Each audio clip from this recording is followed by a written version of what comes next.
लेकिन आरसीपी सिंह के बाद आपने देखा होगा कि लगातार नीतीश कुमार पर हमले हो रहे हैं, उनकी सरकार पर हमले हो रहे हैं, उनके विभागों पर हमले हो रहे हैं और ये हमला कोई विपक्ष नहीं बल्कि उन्हीं के लोग कर रहे हैं। लेकिन भारतीय जनता पार्टी और नीतीश कुमार के बीच में जो आंकड़े चल रहे हैं, जिस तरह की नूरा कुश्ती चल रही है, उससे बिहार कहीं ना कहीं खून का घुट पिया होगा। इस तरह से जो चीजें सामने रखी गई थी और कहा गया था कि नीतीश कुमार के बिना कॉन्सेंट के आरसीपी सिंह खुद को केंद्रीय मंत्रिमंडल में शामिल कर लिए थे और इसमें कहा जाता है कि बड़ी प्लानिंग भारतीय जनता पार्टी, नीतीश कुमार ने एक प्लान बनाया जिसमें लौकुश समीकरण को मजबूत करने की कोशिश की। स्पष्ट तरीके से बताया है कि यह समीकरण जो है वो कहीं ना कहीं पूरी तरह से मजबूत नहीं हो पा रहा है।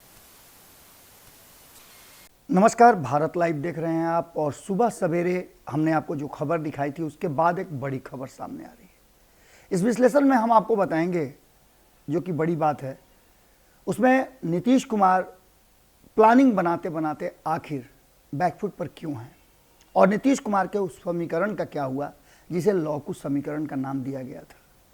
यह समीकरण कोई नया नहीं है, इससे पहले भी हमने आपको बताया था और इस समीकरण के सबसे पहले जो व्यक्ति थे जिन्होंने इस समीकरण को पूरी तरह से पर्दे पर उतारने का और इसे एकजुट करने का कोशिश किया था, सतीश कुमार नीतीश कुमार के साथी भी थे, उनसे सीनियर भी थे और उन्होंने बहुत सारी बातें कही।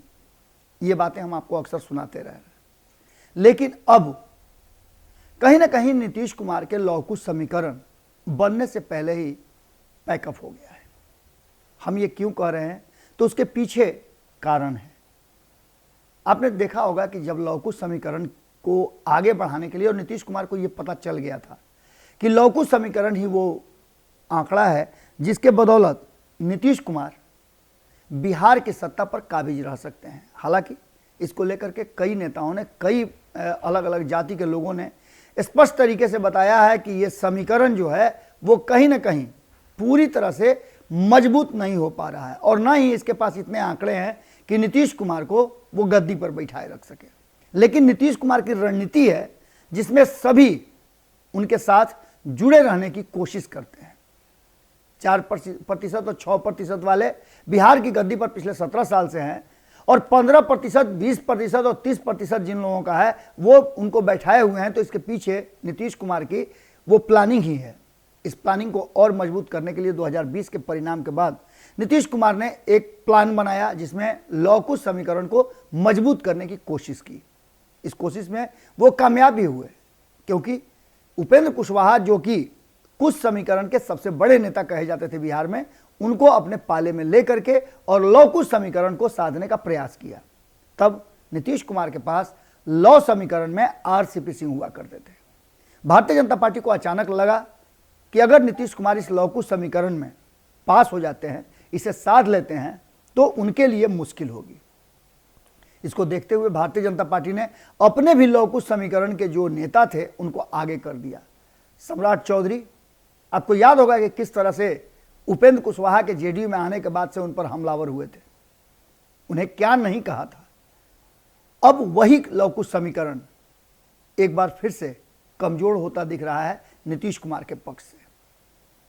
कारण आपको पता है, नीतीश कुमार ने प्रयास तो बहुत किया था, लेकिन एक तरफ जहां आरसीपी सिंह को उन्होंने अध्यक्ष बनाया था, राष्ट्रीय अध्यक्ष, इससे वो समाज काफी खुश नजर आ रहा था। हालांकि नीतीश कुमार पर यह भी आरोप लगे हैं कि वो अपने ही समाज के लोगों को जहां तहां रखते हैं और बड़े पद पे उन लोगों की पोस्टिंग करते हैं। इसको लेकर के नीतीश कुमार अक्सर करते रहे हैं, लेकिन हर दल, जिस जाति का जो दल है, जिसके वर्चस्व जितना है, वो सभी इस तरह का एक्ट करते हैं। आपने देखा होगा कि लालू प्रसाद पर भी आरोप लगे थे कि वो यादवों को अधिक प्रश्रय देते हैं। वैसे ही नीतीश कुमार पर भी आपने देखा होगा कि किस तरह से लौ समाज को आगे बढ़ाने का हमेशा आरोप लगता रहा है। लेकिन इन सबसे अलग नीतीश कुमार बिहार की सत्ता पर कायम थे और लौकुश समीकरण को साधने के लिए 2020 के बाद उन्होंने मजबूत कोशिश की थी। इस कोशिश में कुशवाहा सामने आए थे और भारतीय जनता पार्टी को धड़ाधड़ जवाब दे रहे थे। ऐसा लगने लगा था कि यह समीकरण अब नीतीश कुमार को आगे भी बहुत सारा कुछ देगा। लेकिन इसी बीच में आरसीपी सिंह जो कि पार्टी के राष्ट्रीय अध्यक्ष थे, केंद्रीय मंत्रिमंडल में हिस्सा हो गए। मोदी मंत्रिमंडल में उन्होंने ज्वाइन किया और उसके बाद से यह मामला खटाई में पड़ता गया।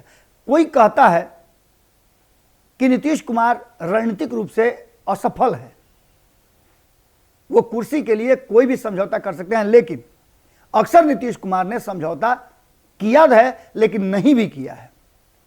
2019 के चुनाव के बाद नीतीश कुमार ने केंद्रीय मंत्रिमंडल में शामिल होने से इनकार कर दिया था, लेकिन वही आरसीपी सिंह जब केंद्रीय मंत्रिमंडल में शामिल हुए तो नीतीश कुमार ने खून का घुट पिया होगा। इस तरह से जो चीजें सामने रखी गई थी और कहा गया था कि नीतीश कुमार के बिना कॉन्सेंट के आरसीपी सिंह खुद को केंद्रीय मंत्रिमंडल में शामिल कर लिए थे। और इसमें कहा जाता है कि बड़ी प्लानिंग भारतीय जनता पार्टी की थी।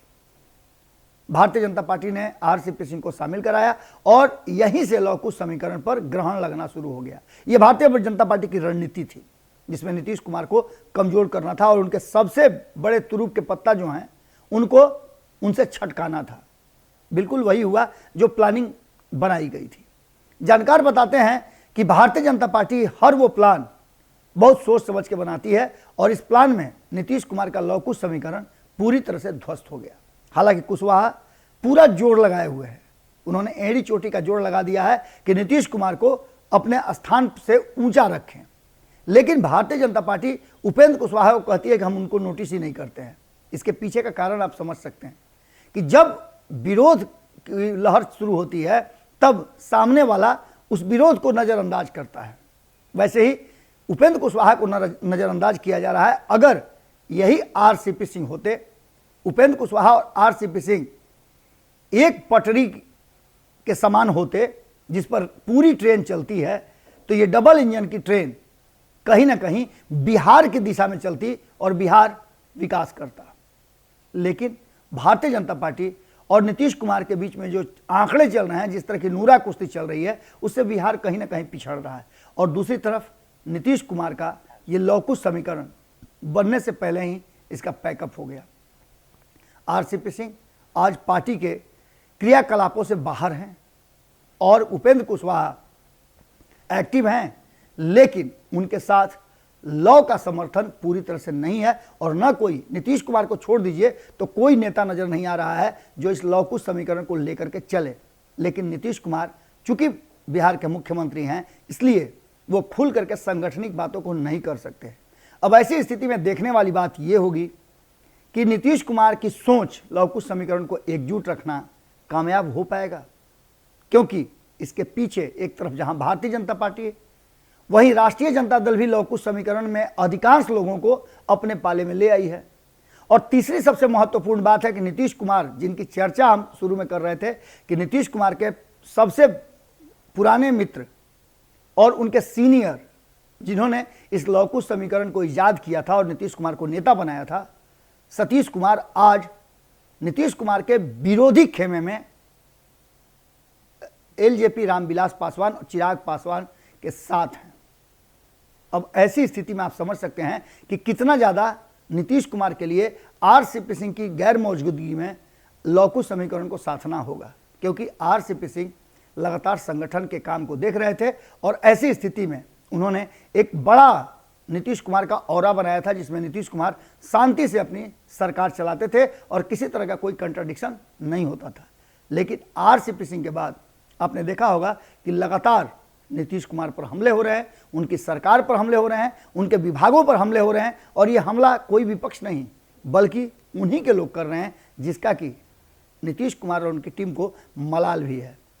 लव कुश समीकरण नीतीश कुमार का ड्रीम प्रोजेक्ट था, लेकिन इस प्रोजेक्ट को बिहार के जो विशेष शहर की बात हो रही है, सुपर सिटी की बात हो रही है, उसमें कहीं ना कहीं उसी की तरह बिहार का ये लव कुश समीकरण भी ध्वस्त होता नजर आ रहा है। स्मार्ट सिटी बिहार को बनाने का जो सपना था वो अभी तक पूरा नहीं हुआ। उसी तरह से नीतीश कुमार का ये लव कुश समीकरण सपना था जिसमें कहीं ना कहीं घून जरूर लग गया है, क्योंकि लव कुश समीकरण ध्वस्त होता नजर आ रहा है और इस पर कई लोग अपनी दावेदारी मजबूत कर लिए हैं। जुड़े रहिए भारत लाइव के साथ।